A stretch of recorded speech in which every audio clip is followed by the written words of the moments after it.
আপনারা এমন অনেকে আছেন, আপনার ভোটার আইডি কার্ড, জাতীয় পরিচয়পত্রে আপনার অনেক তথ্য ভুল এসেছে। যেমন নিজের নাম, পিতার নাম, মাতার নাম, জন্ম তারিখ, বয়স, ঠিকানা এগুলো ভুল হয়েছে।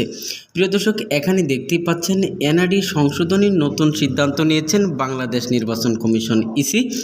আপনাদের যাদের এনআইডি কার্ডের তথ্য ভুল হয়েছে, কি সিদ্ধান্ত নিয়েছে? আপনাদের যাদের ভোটার আইডি কার্ডের তথ্য ভুল হয়েছে, ভুল তথ্য সংশোধন করার জন্য কি উদ্যোগ নেওয়া হয়েছে সেই বিষয়ে বাংলাদেশ নির্বাচন কমিশন একটি সিদ্ধান্ত নিয়েছেন। সেই সিদ্ধান্তটি অনলাইনে বিভিন্ন পত্রিকার মাধ্যমে প্রকাশ করা হয়েছে। সেই সিদ্ধান্তগুলো কি সেটাই এখন আজকের ভিডিওতে আপনাদেরকে এখন দেখাবো।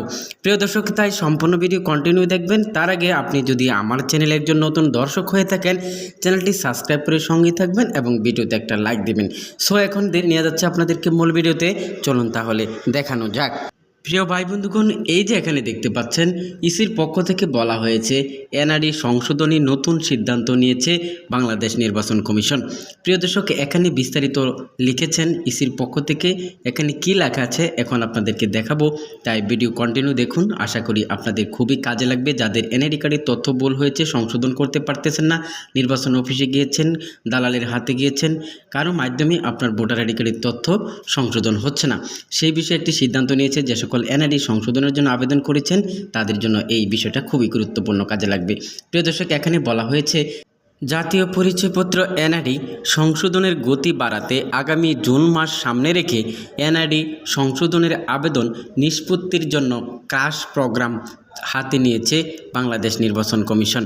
প্রিয় দর্শক, এজন্য অধিকতর জটিল আবেদন নিষ্পত্তি করার ক্ষমতা সিনিয়র জেলা ও জেলা নির্বাচন কর্মকর্তাদের হাতে ন্যস্ত করেছে নির্বাচন কমিশন। প্রিয় ভাই বন্ধুগণ, সম্প্রতি জাতীয় পরিচয় নিবন্ধন অনুবিভাগের মহাপরিচালক মোহাম্মদ আব্দুল হালিম খানের এই সই করা এ সংক্রান্ত অফিস আদেশ থেকে এ তথ্য জানিয়েছেন। প্রিয় ভাই বন্ধুগণ, এ আদেশে বলা হয় এনআরডি সংশোধনের আবেদন নিষ্পত্তির বিশেষ কার্যক্রম ক্রাশ প্রোগ্রামের মাধ্যমে পরিচালনার লক্ষ্যে গ ক্যাটাগরির আবেদন নিষ্পত্তির জন্য 64 জেলার সব সিনিয়র জেলা ও জেলা নির্বাচন কর্মকর্তাদের ক্ষমতা দেওয়া হয়েছে। এছাড়া ঢাকা, কুষ্টিয়া, চট্টগ্রাম ও ময়মনসিংহ অঞ্চলের আবেদন সংখ্যা বিবেচনায় সংশ্লিষ্ট সিনিয়র জেলা ও জেলা নির্বাচন কর্মকর্তাদের পাশাপাশি জাতীয় পরিচয় নিবন্ধন অনুবিভাগের কয়েকজন কর্মকর্তাকেও দায়িত্ব দেওয়া হয়েছে। সম্প্রতি ইসির এক সমন্বয় সভার তথ্য অনুযায়ী 4 লাখের মতো এনআরডি সংশোধনের আবেদন রয়েছে। প্রিয় দর্শক, এই যে আপনার এই অনলাইনে বাংলাদেশ নির্বাচন কমিশনের যেই উদ্যোগটি নেওয়া হয়েছে, এটা নাগরিকের খুবই কাজে আসবে এবং খুবই উপকারে আসবে জানিয়েছেন বিশ্লেষকরা।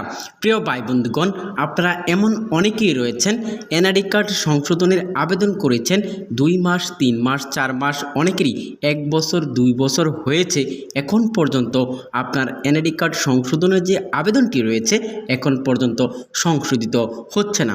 অনেকেরই দেখা গেছে এনআরডি কার্ড বিনা কারণে আবেদনটি বাতিল করা হয়েছে। আবার অনেকেরই দেখা গেছে যে প্রয়োজনীয় ডকুমেন্টসের না দেওয়ার কারণে আবেদনটি বাতিল করা হয়েছে। আবার অনেকেরই এনআইডি কার্ড সংশোধনের জন্য প্রয়োজনীয় ডকুমেন্টস উপজেলা নির্বাচন অফিস থেকে SMS পাঠানো হয়েছে। প্রিয় দর্শক, তারপরেও সে কাগজগুলো জমা দিয়েছেন অনেকেই, তারপরেও তাদের আবেদনটি বাতিল করেছেন বাংলাদেশ নির্বাচন কমিশন ইসি। এজন্য বাংলাদেশ নির্বাচন কমিশনের পক্ষ থেকে এই উদ্যোগটি নেওয়া হয়েছে। প্রিয় দর্শক, প্রায় 4 লাখের মতো আবেদন এখন পর্যন্ত সংশোধন হয়নি, পেন্ডিং অবস্থায় রয়েছে। যারা নতুন আবেদন করবেন, চলতি বছরের জুন মধ্যে বাংলাদেশ নির্বাচন কমিশন একটি ক্রাশ প্রোগ্রাম চালু করবে। এই ক্রাশ প্রোগ্রামের মধ্যে আপনার প্রতিটি উপজেলা থানা নির্বাচন অফিসে এই প্রোগ্রামের মাধ্যমে যাদের এনআইডি কার্ড পেন্ডিং অবস্থায় রয়েছে বা নতুন আবেদন করবেন, সেই আবেদনগুলো তারা দ্রুত সময়ের মধ্যে জুন মাস থেকে তারা এই আবেদনগুলো দেখভাল করে সংশোধিত করে দিবেন বলে উক্ত বিজ্ঞপ্তির মাধ্যমে জানিয়েছেন বাংলাদেশ নির্বাচন কমিশন ইসি। প্রিয় দর্শক, এতে নাগরিকের সেবা আরও সহজতর হবে বলে জানিয়েছেন বাংলাদেশ নির্বাচন কমিশন ইসির পক্ষ থেকে। প্রিয় ভাই বন্ধুগণ, এই বিষয়টি আপনারা কিভাবে দেখছেন, কি মনে হয় এই বিষয়ে কমেন্টস করে জানাতে পারেন। পরিশেষে বলতে চাই, এই ভিডিওটা যদি ভালো লাগে শেয়ার করে দিবেন, ভিডিওতে একটা লাইক দিবেন, চ্যানেলটি সাবস্ক্রাইব করে সঙ্গেই থাকবেন এরকম নিত্য নতুন আপডেট পাওয়ার জন্য। আজকে এখানে শেষ করছি। সবার সুস্বাস্থ্য সুস্বাস্থ্য কামনা করে আসসালামু আলাইকুম।